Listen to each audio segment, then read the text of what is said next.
May I come in, sir? Yes, come in. मैं आपका बहुत बड़ा फैन हूं मिस्टर सत्यप्रकाश। आप कितने ईमानदार और उसूलों के पक्के इंसान हैं, ये तो सारा शहर जानता है।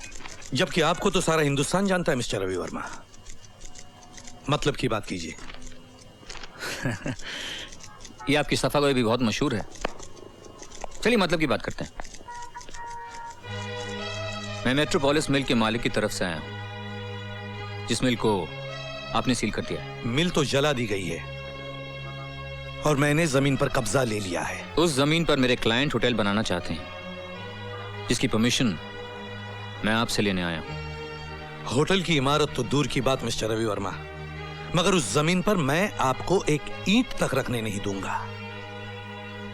तुम्हारे क्लाइंट ने सिर्फ मिल को आग नहीं लगाई, बल्कि गरीबों की झोपड़ियों को फूंक दिया है। कितनी कीमती जानी गई है उसमें पता है? जी हाँ, सुनकर बहुत दुख हुआ।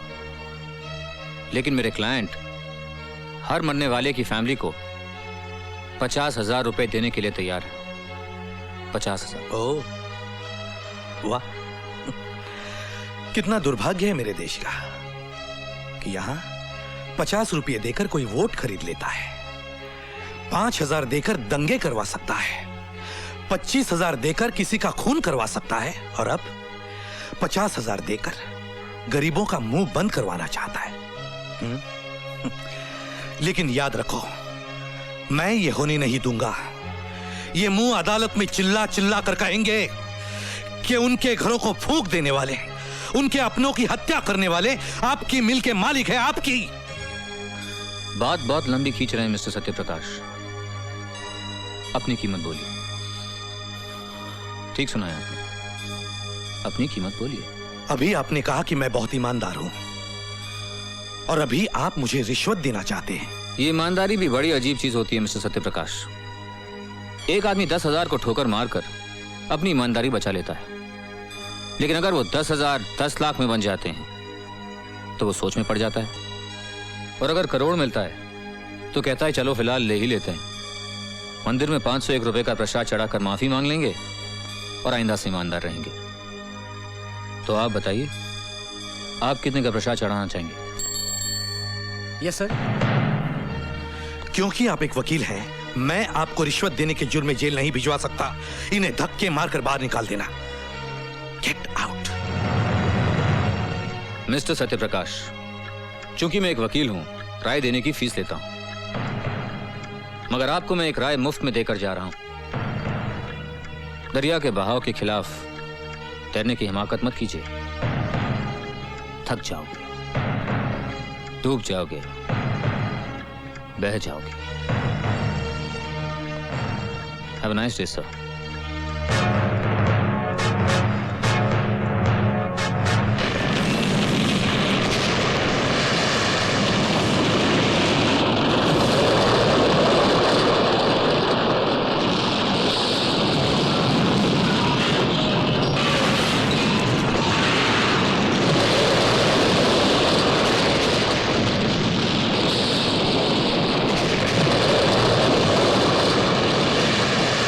कृष्णकांत, 13 अप्रैल ठीक रहेगी?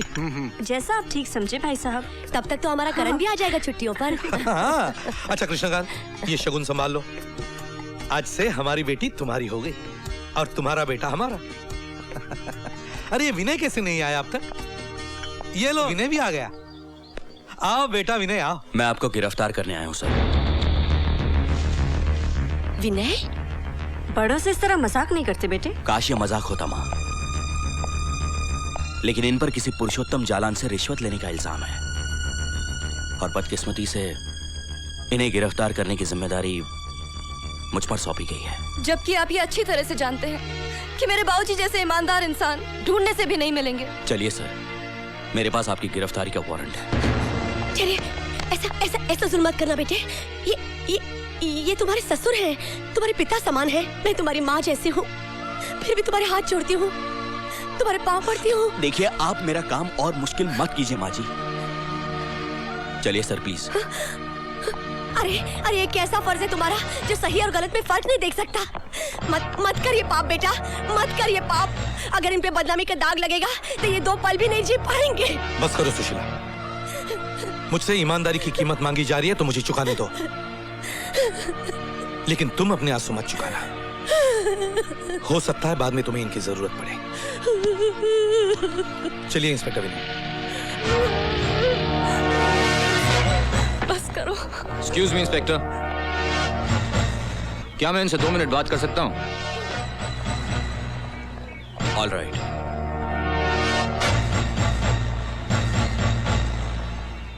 अभी कुछ नहीं बिगड़ा है सर।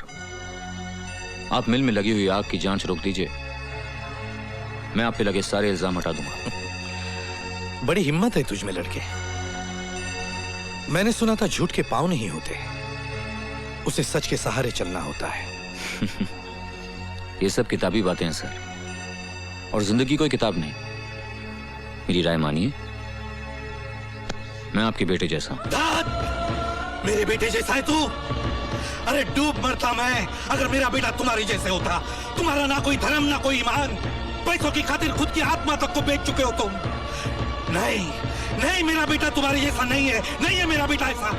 अरे वो तो ईमान की खातिर खुद को कुर्बान कर सकता है, फर्ज की खातिर अपनी जान दे सकता है। देश के दुश्मनों के लिए आतंक है मेरा बेटा, आतंक।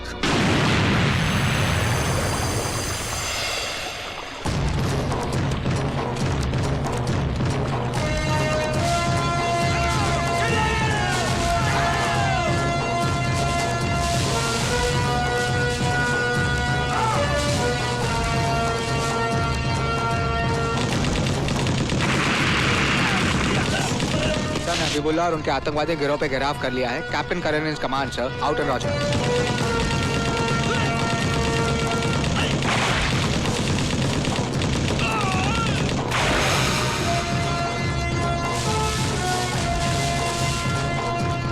Sir we have found out the terrorist hide out sir, जहां उन्होंने बच्चों को छुपा के रखा है सर।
बच्चों को उठाएगा तू? बच्चों को उठाएगा? You bastard!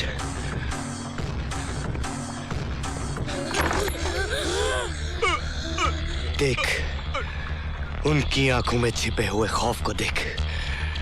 यही खौफ मैं तेरी आंखों में देखना चाहता हूं। मानो नहीं, गोली में चलाना, बच्चों को मारेगा।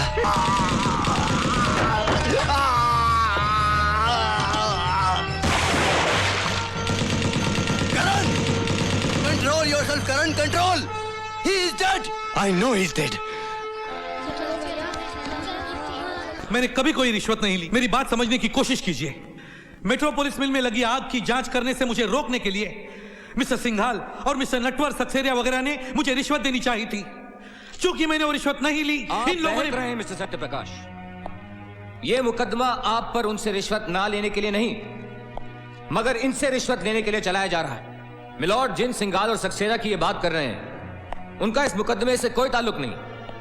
ये मुकदमा मिस्टर पुरुषोत्तम का है, जिनसे रिश्वत इन्होंने ली है। इसीलिए मिलॉर्ड, मैं आपसे दरख्वास्त करता हूं कि अदालत का और वक्त ना जाया करके आप मिस्टर सत्यप्रकाश के असिस्टेंट कमिश्नर और दफ्तर के दूसरे लोगों को बुलाएं और कटघरे में खड़ा करें, क्योंकि उन्होंने अपनी आंखों से मिस्टर सत्यप्रकाश को रिश्वत का पैसा कबूल करते हुए देखा। इजाजत है। Thank you milord. मैं नीचे से शुरू करता हूं।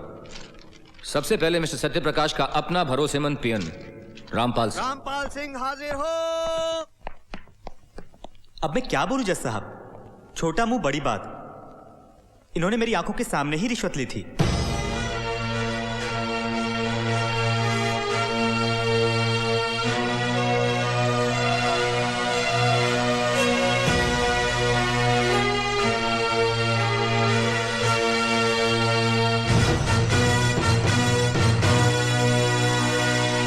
तमाम सबूतों और गवाहों के बयानात को मद्देनजर रखते हुए ये अदालत श्री सत्य प्रकाश को रिश्वत लेने के जुर्म में 2 साल कैद बामशक्कत की सजा का हुक्म देती है।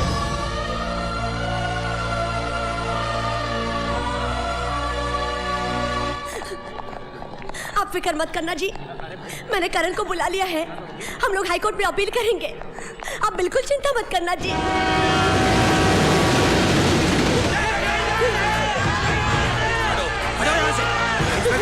इन लोगों को रोको, रोको इन्हें।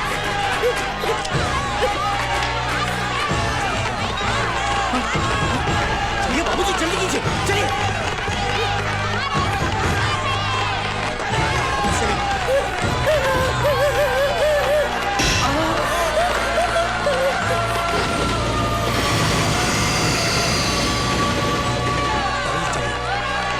चलिए यहाँ से।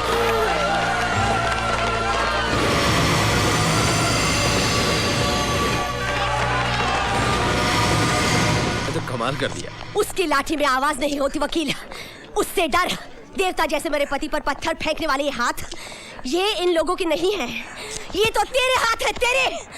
इसका हिसाब भी तुझे चुकाना पड़ेगा, याद रखना तू। चलिए माँ जी, माँ जी चलिए। कोई मेरे करण को बुला लाओ, मेरे करण को बुलाओ कोई। Let's move. करण! माँ, भैया आ गए। करण, मेरे बच्चे, करण तू आ गया। तूने इतनी देर क्यों लगा दी? इतने में तो उस वकील रवि वर्मा ने तेरे पिताजी को बेईमान साबित करके जेल भी भिजवा दिया। बेटे जल्दी कर, जल्दी जाकर उन्हें छुड़ा ला।